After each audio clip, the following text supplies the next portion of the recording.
Broadcast podcast for that ass. Show and tell with Owen Trell.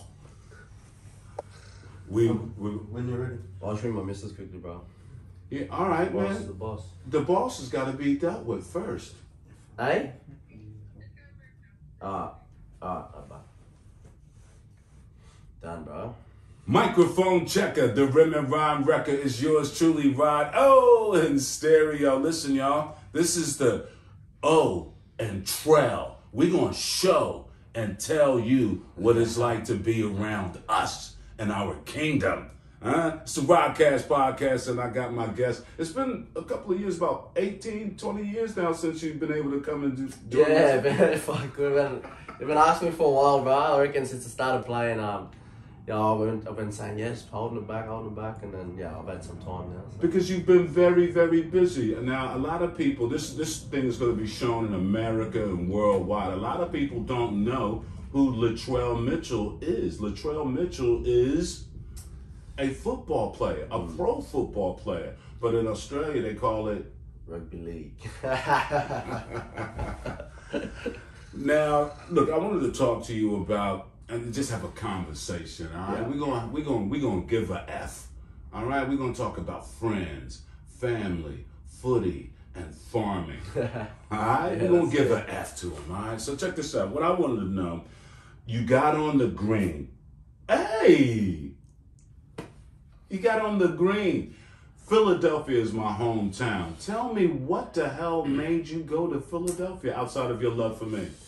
Yeah, I don't know. It was just to sort of get me out and about, get away from footy. Obviously, I've had a couple of injuries now, and there's a specialist over there in Philly, in King of Prussia, the suburb outside, and I just went and seen Bill Knowles, and it's pretty much well known all over the world, all over the globe. You know, we've specified in sports, and just sort of just telling me how to walk again, how to run, how to be mobile, and just sort of, just teaching me little things that I didn't know about myself. Had you lost your way physically and you decided, I need some professional help? Because I'm sick, right? Yeah. But I need professional help nowadays. How about yourself? Yeah, no, definitely. It's just about, tapping into little things that, I didn't think I had. And obviously, it's all about learning this game and trying to, be better every year and show up and show something fresh. And I think this year was a bit different. Obviously, I've been chasing a few injuries, and I was just about getting away from footy and taking me out of my comfort zone. And coincidentally, it was in Philly. So I just really enjoyed that part of it, man. I just fucking honestly. Well, hold the fuck on. You in a pro team during the season and you decide to go walkabouts? Yeah. And they allowed you? They did. So they pretty much come to me and sort of offered this opportunity, and because I remember a couple of years back they took Blake Ferguson over at the Chooks, and the same fellow, and he come back a couple of weeks earlier than it was meant to, and I just had nothing to lose, to be honest, with everything that was going on. And everything to gain. Yeah, exactly. And my trainer come to me, and he was at the Roosters, and he come over to the Rabbits now, and he's fitting really well. And I think he tossed the offer up to me, and I said, fuck, I'm actually like shit myself inside, but I really enjoyed that part of it, and the challenge, the mental battle I had over the last couple of weeks to prepare myself to get on a flight to go to America. And was that your first time? yeah, first time. And you went to the city of brotherly love. That's where they wrote the Constitution. Did you get to do any touristy type So shit? I did a bit of it. We ended up going to Rocky Stairs, going there. Just He ain't even that. from Philly. Nah, I know, but even like I went to Washington DC, seen all that. Brother Martin Luther King. How much history is there, and obviously, Can't forget the white folks that wrote all them fucked up laws and governing. And so did you get to meet any of the Philadelphia people? Did you get a cheesesteak? I got a Philly cheesesteak. I went into, man, it was, I've never seen anything like it. Like, we call it like a mission here, like this is where they put black collars on, and then I went to this like hood, bro, and I got a haircut and everything, and it was just like, it was freaky. Like, I just wanted to experience all of that, and I didn't want to look at anyone, wrong or anything, because I didn't know if they had a gun on them or, you know what I mean? So I do. Philadelphia. Yeah, that's what I'm saying. And then, week later, I come back to Australia. There was 10 people got shot, like in the same street I was walking. You know. And I'm from North Philadelphia. I was born in North Philly. That's where Meek Mill is from, Kevin Hart. And then I was raised in West Philly, which is Winfield, and I went to Overbrook High School where Wilt Chamberlain is the GOAT of basketball. Now, I know you like basketball, right? Because you came to support me when I was doing my thing with the Kings. But in Philadelphia, they have this guy. I'm going to show it there first so y'all can peep it out. Do you know who this is? Nah, bro. That's Dr. J, Dr. Julius Winfield Irving, the baddest man on the planet that Michael Jordan patented his game after. Yeah, that's right. So that's Philly. So I showed you that because I wanted to know, did you check out the Sixers? Because you like basketball. Well, they ended up falling short by the time I got over there, and you know we were due to go a week earlier when they were playing still, but because you know things got pushed back, so I went a week later, and then by the time that come around, they were already they were gone. Kicked. So and then like by the time I got over there was ice hockey still going, Stanley Cup, so I was like, do we go to one of those? The Flyers. Yeah, so and then I didn't really have time, to be honest, either to go to a game and experience that either, but because I was training, twice a day, every day. But you got to the hood. You got to see the brother and all that sort of stuff. Your first trip and where America actually started. Now, the facilities of the Philadelphia Eagles, did you get to see any of the dudes? Nah, no. Because we were trying to hook up with Jordan Mailata, and he's a South Junior. And did you play against him? No, I didn't. He was, I was playing grade, and he was in the 20s system, so. Now, Jordan, just for the audience, Jordan plays for the Philadelphia 76ers. He was here in Australia. No, Eagles, Philadelphia Eagles. See, that's how he got me. See, I wanted to see if you're on point. So, the Eagles, and my man played rugby league over here. Did you know him prior to that? No, I didn't. I knew of him because he's probably one of the biggest men I've seen. And, he could play footy too. And, he always sort of wanted to stick around and play rugby league. And I heard a story that he wanted to stay. He was going to sign on for 10 grand. At North Sydney Bears, and his manager must have said, "No, let's go. And you've got nothing to lose. We can come back to footy." He's on there. He's over. Did you get a chance to catch up with him over there? A year. So crazy millions. So, but no, I didn't get the opportunity because he was a bit busy, and I understand totally, like being a professional and whatnot, and you got family, and I think he proposed to his missus, so congratulations to him there too. So, so that was obviously busy, and I said, like honestly, fucking worry about yourself, do your thing, bro, and I just said, like, we just did our own thing, just went and explored, done a lot of things, and went to New York, Big Apple, and a bit different, bro. It was mad, a little black fella from Taree, traveling the world, so. I was going to ask you, how did you interact with the brothers? I mean, in America, because you could pass for like Latino, you know what I mean? Well, soon I was wearing one of the No Limit shirts, and they were like, "You a boxer?" And I said, "Nah, bro, I'm from Australia. I play rugby league." And they're like, "Rugby league?" And I said, "It's like union, like rugby union." And they sort of knew what rugby union was, rugby or whatever you call it over there. And then I was like, "Nah, it's a difference. It's number one Australian sport, this and that." And I was just spinning out on it, and I was just having a yarn to them, and they said, "Yeah, nah, man, you're tough, no pads, and we just stick to our basketball and our football, Because we're not as crazy as you guys, man." Right? And like, people underestimate the game that we play, and I think obviously, the boys get paid molts over there, and it's like, fuck, why aren't we? Because we're flogging each other every week. But they're flogging each other over there against roided monsters. Exactly you're talking about 6'8", running the 40 and ridiculous numbers, and running straight into you. What other dudes that that could enjoy and benefit from the type of training that you got into in Philadelphia? Would you recommend it? Yeah, I would recommend it. It's definitely something that it was an eye-opener. It's like, I've held on to a lot of things that I took from there. Like what? For instance? So just band work, mobility, stretching, like a lot of things that I never thought, were so important to an athlete. And, I was working muscles that I've never worked before because, and I wasn't even running, it was just all little things in the gym where I was just on a gymnastics mat the whole time and just learning to teach myself how to walk again, teach myself how to run, and then he had me on trampolines jumping around and just how to land, how to get out of awkward positions, and yeah, it was just something different that I think, you know, a lot of people could benefit from. But, you know, he's got his hands full, and it's like, well, how do you find that time for him, you know, to go over there, get yourself out of a, you know. So the point you're pretty much making is you gotta make time Yeah, to shine. yeah. You gotta do what you Well, you've need got to to invest in yourself, bro. Like, I've never really took the time to, you know, look at myself, you know, as a professional athlete. I used to just, you know, I still think I'm this country boy just playing footy, you know, and I don't think myself to, you know, up there in the food chain when I'm, you know, because that's just the humble beginnings that I've had, and I always give back to my community. That's the biggest thing and biggest part of me being grounded is that, you know, rugby league just makes everything a bonus, you know. So that's why I love the game, because it gives me so much, you know, I guess benefits to be able to give back, to be able to, you know, be Latrell Mitchell, but you know, to a, you know, higher level, I suppose. So you are at heart a country, but thank Yeah, God it's a country. But do you listen to that country in Yeah, Western? bro, I'm mad on Luke Combs. He's one of my favourite singers, and yeah, I just love like just the stories, man, and even like, you know, your old Slim Dusty, or your Randy Travis's, you know, your Alan Jackson, like these fellas tell stories about, you know, the way they live life, the way life, you know, and then talk about gambling, love, drinking, you know, and all that shit that just revolves around life.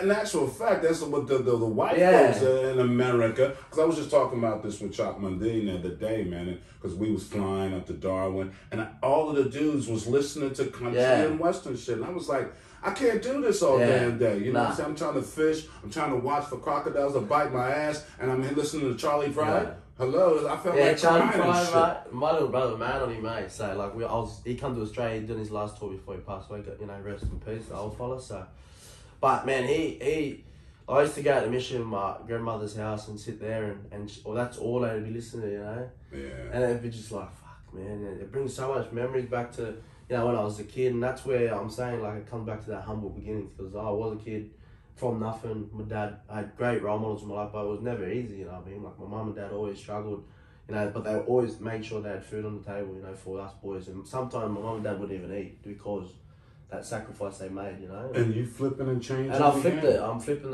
the table now for them. Now they are on a farm. They're on, you know, never thought would be farmers, you know. Well, that's why I wanted to talk about this other F, man. This farming thing. I Yeah. see you on a tractor bro. singing, and now you've mentioned something about calves. I listened to you last night. I was listening to you and Bam talk a little shit to advice. And the farming, the calves, you're raising cattle? So I bought 12 head of cattle, the Angus, they're black stud, straight off Wayne Bennett. So the old coast, I got him with him, and he runs about 200 head up in Warwick, up in Queensland, sort of New South Wales area, Toowoomba.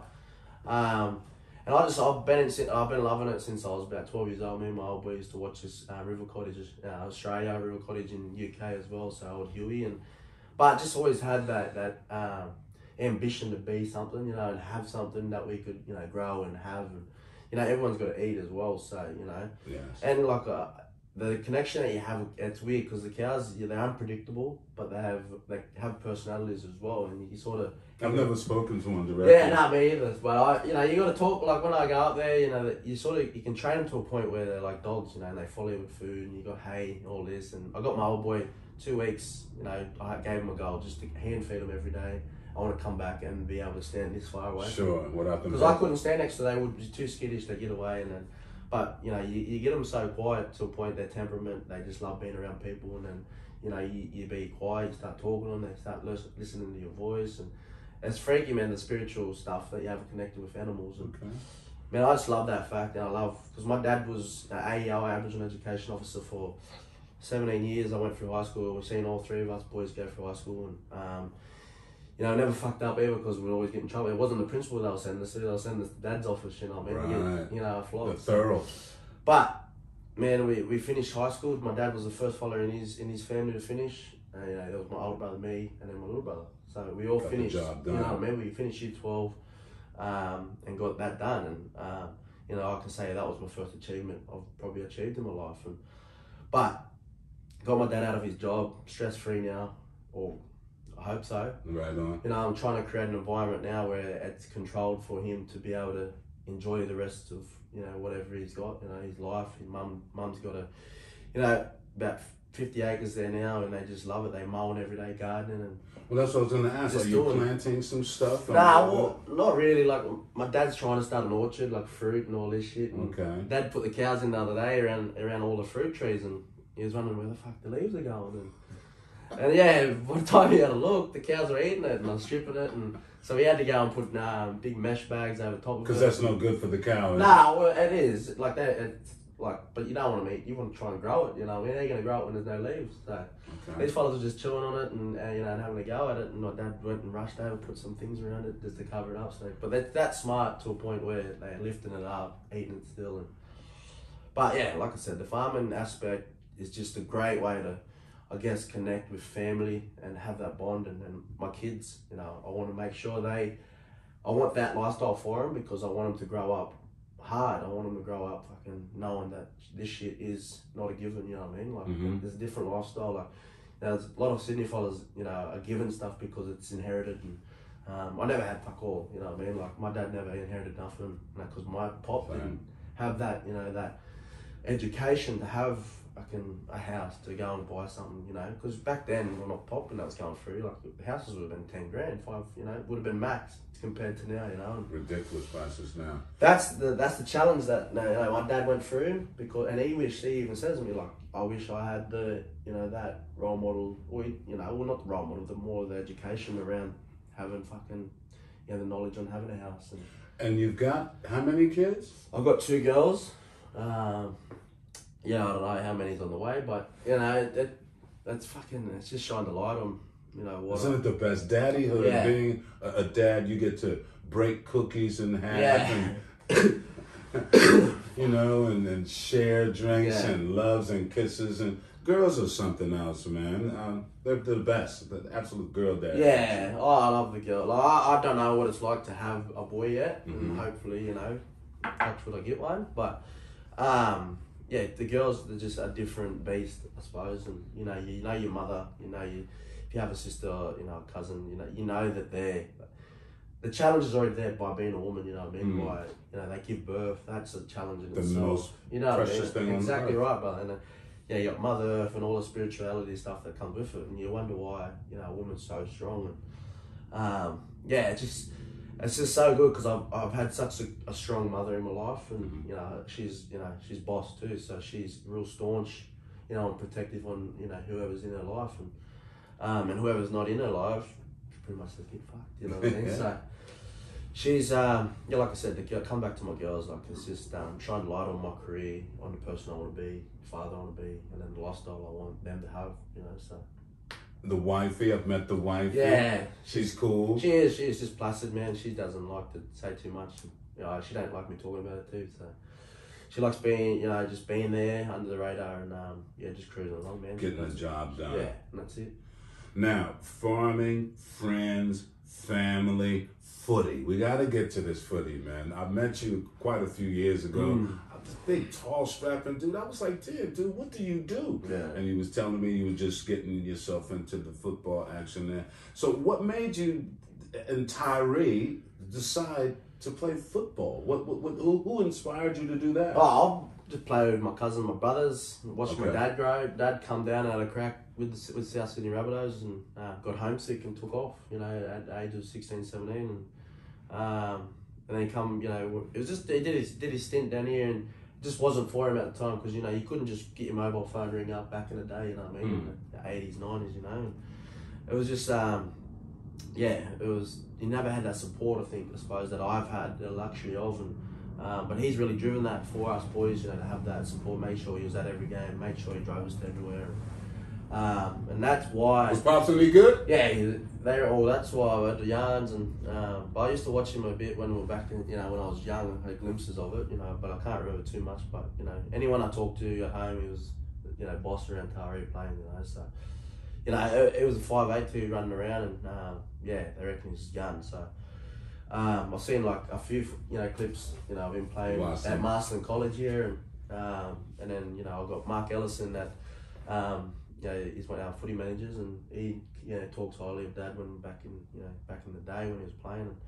But yeah, just him having them experiences down here, then taking them and bringing them, which made me benefit from his, you know, his fails, and failures, and yeah, that's what I'm saying. Like with that great role model in my life, being able to experience that and then passing it on, and I just said, fuck it. At 15 years old, I didn't want to play footy until I turned 15. Okay. Yeah, like I was playing it just to fuck around. I didn't take it serious, and my Right. dad always kicked me up the arse for not taking it serious. And so, well, if I'm gonna make it out of Taree, I don't want to. And I was milking cows at the time too, so. So you have an affiliation and an exactly right, affirmation for grabbing a couple Yeah. of things. So I was doing that, bro, for school, just doing it, and I thought, oh, nah, fuck this, twice a day milking cows, too hard, bro. So I said, no, I'm gonna go and play footy, and that's the journey I was on. And so then you came to and played the game, and now you switched on. I got to switch to the brotherhood that's around you, No Limit, the Rose Boys. How good was that for you to come up in the game, want to play the game, and now you got brothers surrounding you that have done the same and are able to take you to other places? Yeah, and that's it. Like I said, it's the luxury of being in this game, is meeting, wonderful people, and I always talk about now is having my circle small, because I thought, coming through the game at the start, I never had the luxury I have now with the boys, and I had a few lads that done wrong by me, and I knew a few fellas that were just there hanging on because I was making some money for myself at 18 years old, and I knew for myself, and like I said, I was come back to my kids. Like I had kids, I had to start making adult decisions, and a lot more responsibility around that, the stuff where I had to be a man, and these fellas come into my life and change the whole perspective of my career, and they're starting in Walgett and Bathurst and that's doing little gigs, and they're on the world stage now, about to send Timmy to go and try and get a title. Exactly right, bro. And that's the shit I wanted to be surrounded with. I wanted to be surrounded by fucking empowerment, black fellas, and just bring each other through, because a lot of fellas don't want to see that happen, and I'm so lucky and grateful enough to be a part of that, because now that I've got these boys, it's just like I feel like I can be anybody, you know what I mean? Like I can be somebody, and I can chase now what I want to be, and that's greatness. And I suppose you gotta have your circle small. You've got anyone that's listening, and it doesn't matter what you do, it's about having the right people in your life to make sure they're benefiting you. And if they don't, if their opinions and that do not benefit and they don't make you, think twice about it, then they're not the right people to have in your life. And I suppose, and constructive criticism is what I get a lot of off the boys as well. And it's not telling me I should be doing this, should be doing that. And they go, I think you should do this way. But that's my opinion. But they let me be my own man, you know what I mean? And that's They're giving you choices. Yeah, exactly right, bro. That's what it's good about. Life choices. Yeah. And the other friends that you've come up with, they've been able to see your growth and see how you've just mastered the game of making your clique smaller and more focused. Yeah, it was just like, I had to be selfish with a lot of things, and you got to cut motherfuckers off if they do. Yeah, exactly. Bro. Translation: if they shit, get rid of them. Yeah, and then I was just, I'd have a beer, and I had a lot of friends too, you know what I mean. But when I wasn't drinking, there was a lot of mates that weren't ringing me, you know what I mean. So it's it's something that opens your eyes up, bro, to a lot of things in the world, and. So what would you consider a couple of give me one and two of your greatest accomplishments thus far, period. Like footy or anything? Period. All the two of you great. Kids are my number one, and then just getting and buying my mum and dad a house. Brilliant. Number two, bro.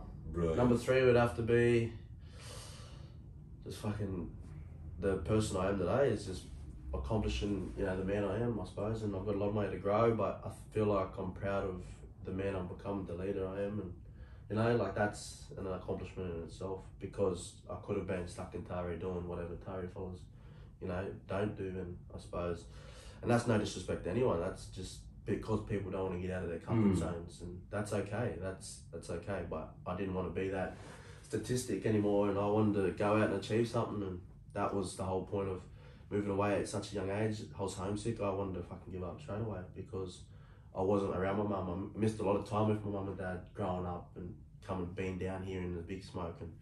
But that's why I bought this, this kingdom, this empire now, and I'm building to be able to catch up on that time. I'm gonna come and feed a cow one day with you. Yeah. Just a couple of cows. You know, I've never done that shit, and nor have I ever held an udder. Yeah. We won't get that far down there because they don't like going on the arm side. But yeah, anything, you know, I suppose around like I said, anyone that is a Sydney folk, or, you know, and you see it now that COVID's hit, I suppose, you see a lot of people realising that you can work from home, you can be around family, that connection.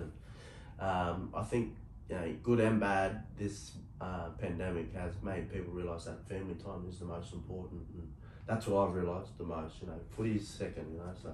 Definitely, you gotta control and be in control in your circle. You are a leader. Yeah. You're a great kid. How old are you? 25 last Thursday. Oh shit! Yeah, You got enough for 400 years to play.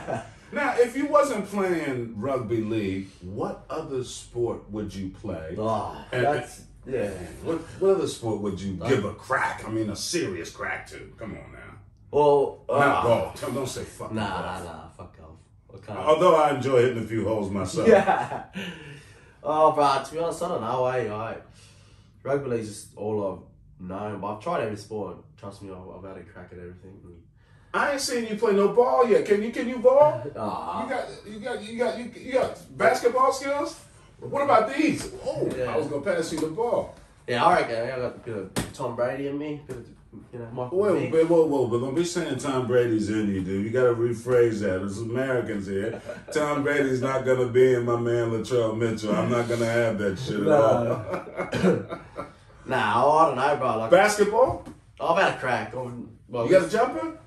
No, I could dunk once when I was 15. What? Yeah, I reckon when I was 15, but I got heavy now, so. See, because you large, you about 6'3"? 6'3", I think. Yeah. What is that in centimeters and all that? 189, I think. Okay, yeah, you're a big boy. I think. That's a point guard. You could be a point guard. Yeah. You and Steph going head to head. Yeah. Nah, I don't know, bro. Like I said, I've never. Yeah, I don't know, but I'd try NFL definitely.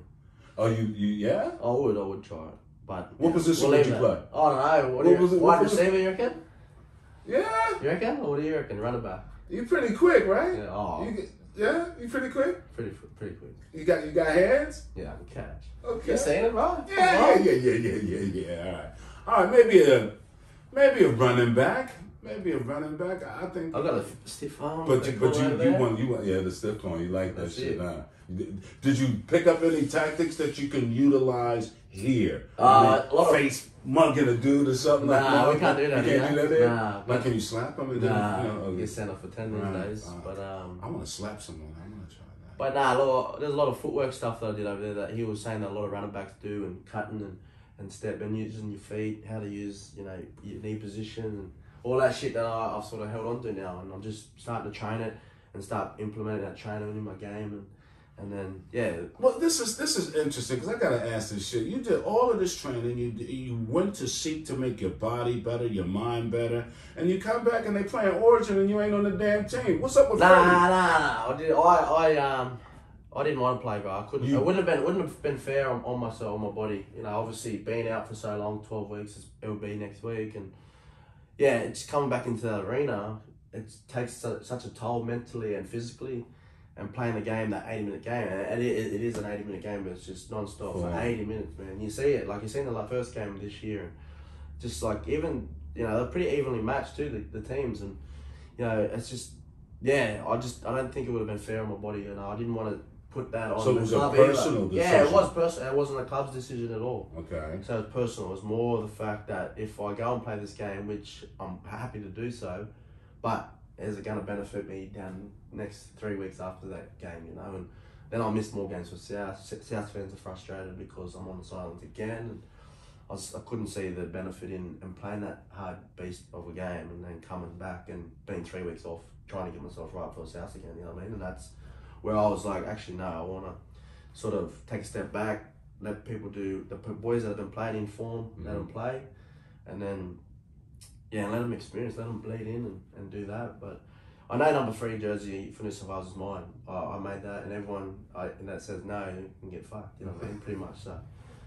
I pretty much showed that I deserved to be there. You know, I went through the bottom of being dropped to earning my jersey back again. And that's the that's the goal. That's the growth I took. Instead of kicking stones and doing that, I own that jersey. You know what I mean? So the decision for me to step back was hard because of the pride I have, but I just knew, like I said, it wouldn't have been fair on myself. But yeah, like I said, there's plenty more games down the track to be playing for New South Wales, and the boys get the job done. I'm definitely. Well, they better get the damn job done. I'm definitely keen for Game 3 if the opportunity comes. Okay, so now you're ready to put the shoes on. Yeah, I'm going to do some work for South, get that, start making the club, I suppose, fucking just back on a roll again and getting the boys fucking happy and ready to go and getting excited to play footy. And that's what my goal is now as a leader, is to make sure I'm getting my mates ready every week. And because the Souths need that leadership, man. They got rid of my man Adam Reynolds, you know what I'm saying? So they need some more leadership there. You've taken that role by the throat? Yeah, we've got great leaders, but we've got a good connect there, the group. And it's just about now gluing all the pieces together. And I know Adam Reynolds, he's a big part of South Sydney's bloodlines, and he's a junior, he's a wonderful player and a even better mate. And I miss him. He's a good but at the end of the day, it's the business. Bro, biz. He's got 4 kids. He's got to look after. He has to pay the bills. We've got to do. And people got to understand that. Clubs and businesses, they've all got. You can take the emotion away from all this shit. And put. A lot of. Business is business. You take the emotion out of that shit. And Adam had to make a decision for himself. And of course he wanted to stay. Of course the club wanted to keep him. But the terms and conditions, obviously, exactly right. So, cash. But I'm so happy for him. He looks like he's enjoying life. He's got a big backyard. He's learned how to mow fucking a lawn. So, it's making me laugh, bro, because I love seeing that from fellas that usually do it. And I remember his house here down in I don't even know where he lived. Rosebery, I think it was, and he had turf. You don't have to mow that stuff. You don't have to maintain that and. But yeah, it's enjoyable to see people grow as a person, and I'm glad he's taken that step forward and went and he's made Broncos fucking great again. He has. They've been going really well, and it's been awesome to see. Like young Cobbo, Payne Haas has obviously been the benchmark front rower for a very long time since he's come into the game, and he's only 24. And, he's probably one of my favourite front rowers at the moment, and he is. To be honest, but yeah, well, that's what I was going to ask you. Also, in your game, when you're on the top of your game, when a motherfucker got skills. Yeah, you know what I'm saying. So, who do you see as a top baller in your league? Give me 2 of the cats that you say is like they on point. They're not to be fucked with. They're great guys on the field. I'll have to say Cam Munster. I don't know about that fucking mustache thing, though. Nah, I don't know. He's got something going there, but bro, it's like. But I feel John like Holmes. I think he's a porn star. He might be trying that shit. But yeah, Cam Munster's probably been the outstanding follow at the moment, and obviously Shalom because he's switched on. He's obviously made a few decisions that people don't that do make mistakes like a normal. We all do. We're all normal. We're men. We're fucking. Everyone makes mistakes, and like he's definitely grown and shown why he is one of the best players in the game, and he's been one of my favourites actually, and I can't go past the instinctive, the creativeness from Cody Walker as well, like, cool. And that's not pissing in his pocket, that's not pumping his tyres up, and because I'm on his team, it's because that's what I see, and obviously Ryan Pappenhausen got injured, and hopefully he comes back. But he's been an outstanding player for a few years now too, and it's only a matter of time before he starts actually playing Origin and doing all this stuff. But as like I said, it's endless and fucking it's such a great game to be a part of because you get to see this and young fellas come through now. It's like young Cobbo and all these young fellas and Swali, like he's been a beast, and it's mad to see because once when I was 18, people were going mad over me, and now I get to go mad over younger fellas coming through. And and you get to be around them and talk to them and enjoy that part of being. And like I said, if they ask him for advice or leadership and look for that, that's mad, and that's what makes it a lot of benefit for the game. And yeah, like they're gonna grow the game when they come to 25, 26 back end of their careers. And I reckon I'm not at the back. I'm in the prime. Come on, man. I'm about to hit the prime, bro. That's 100%. it. You about to hit the stripes. Hit your stripes, brother. Now listen, I wanted to ask you if there was any person on the globe that you had the opportunity to just sit and chill with and have a yarn, who would that be? Who would you want to just sit down and talk to for hours? Outside of Rodney? Yeah, see you later, bro. Fuck, man, I don't know. In the sports world, you reckon? Any world that you went, any world. This is about knowing Trell well. Yeah. You know what I mean? We talking about shit that you normally don't talk about, and the way you talk to me and the way we interact. Yeah. We giving the people the realest on the broadcast. I think the biggest, probably personal, and I just like to kick back with would have to be Shaquille O'Neal, I think. Just not because of the basketball and the dominance he had, but because of the shit he's doing off, you know, by, you know what I mean? Like how he's invested his money, how he's, you know, he tells his kids straight up and down, this is it, you know, like, he's like, I'm rich. He's a great guy. He's like, I'm rich, you're not rich, you know, like, go and get your degree, make some work, you know what I mean?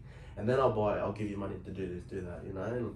And the way he's grown, and it's just mad. Like, I'd love to sit with him in the show. I know he's coming in August. Yes, that's right. It's a big show. Hopefully, you know, he can hook it up, but nah. Our group, hook my man up. Yeah, but definitely, bro, honestly, he'd probably be one of the, you know, key fellas. And then obviously, you know, you got Kevin Gates as well. He's pretty powerful in the way, you know, he expresses his lifestyle. And he's went through a lot of shit, and he's come through the other side, and he's got mad quotes and that, bro, because he's lived the experiences, you know, and I could only imagine how hard life is over there, but I know what life is here too, and it's pretty similar to, instead of, you know, take the guns away, it's pretty harsh, bro, being in a fucking raw world, you know, and I've been lucky enough to experience such a, you know, humbling beginning to now, and that's what's kept me balanced and kept me grounded. And you're a superhero, my brother. Yeah, I appreciate you coming on the Rodcast podcast and keeping it real 100. Yeah. We'll catch you on the next episode of We'll Be In Your Face. It's the Rodcast podcast. Yeah, the Rodcast podcast for that ass.